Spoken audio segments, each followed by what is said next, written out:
আজকে আপনাদের সাথে একটা টিপস শেয়ার করব। এগুলো হচ্ছে লং।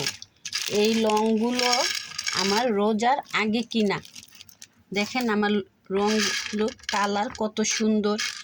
কে কী নামে ডাকেন, লং বলেন বা নাকের ফুল বলেন, কত সুন্দর কালার। এগুলো হচ্ছে এলাচ। দেখেন এরকম আমি আরও অনেক মশলা আমি রোজার আগে কিনে রেখেছিলাম। কিনে এরকম প্যাকেট প্যাকেট করে নর্মাল ফ্রিজে রেখেছিলাম। প্যাকেটটাকে পিন আপ করে রেখেছিলাম। দেখেন আমার এলাচগুলো কত সুন্দর একটা মসমসের শব্দ হচ্ছে, মনে হচ্ছে না যে এগুলো ভাজা, কিন্তু না, এগুলো আমি কিনে প্যাকেটিং করে একদম ভালো করে পিন আপ করে নর্মাল ফ্রিজে রেখেছিলাম। কত সুন্দর শব্দ হচ্ছে, কিন্তু এই মশলার গ্রান বা কালার এতদিনেও কিন্তু এটা নষ্ট হয় নাই। রোজা যে কুরবানি ঈদ শেষ হয়ে এখন এই যে আগস্ট মাস চলতেছে, আজকে 15 তারিখ।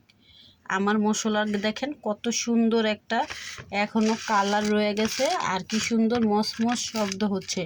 আপনারা যারা আমার মতো বেশি করে মশলা কিনে রাখেন, এরকম নর্মাল ফ্রিজে বা ডিপে রেখে দিবেন, ভালো করে প্যাকেট করে বা ঢাকনাযুক্ত বয়মে। তাহলে কি হবে, আপনার মশলাটা নষ্ট হবে না, গ্যারানও নষ্ট হবে না। কালারটা দেখেন কত সুন্দর, মনে হচ্ছে যে এইমাত্র বুঝি আপনি বাজার থেকে কিনে এনেছেন। তাহলে আপনার সংসারে অনেক সঞ্চয় হবে। আশা করি আমার টিপসটা আপনাদের ভালো লাগবে, অবশ্যই কমেন্টে জানাবেন। এই যে মশলা অনেকেই আমরা কি করি, কিনে বয়মে রেখে দেই, তখন মশলাগুলো সাদা সাদা হয়ে যায়, গ্যারানটাও নষ্ট হয়ে যায়। আর মশলাগুলো যে একটা কথা আছে না, মা চাচিরা বলে যে সাতপুরা পড়ে গেছে বা মশলার কালারটা নষ্ট হয়ে গেছে, উপরে একটা ফাফুন্দার মতো পড়ে যায়। কিন্তু আমার মশলাগুলো এত আগে কিনা, আল্লাহর রহমতে কিছুই হয় না। ওই যে আমি যত্ন সহকারে রেখেছিলাম, এগুলো আমি নর্মাল ফ্রিজে রেখেছিলাম।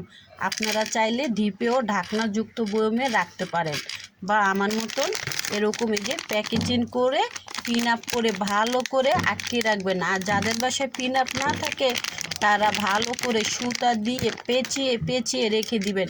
একদম আমরা যারা ইলিশ মাছ যেরকম সংরক্ষণ করতে পারি, 1 বছরেরটা আরেক বছর খেতে পারি, এরকম একটু যদি আমরা খেয়াল করে মহিলারা গৃহিণীরা চলতে পারি, 1 বছরের মশলা আমরা আরেক বছরও নিতে পারি। এই যে দেখেন আমার মশলাগুলো কত সুন্দর। যদি আমার টিপসটা ভালো লাগে, অবশ্যই আমাকে কমেন্টে জানাবেন। আল্লাহ হাফেজ।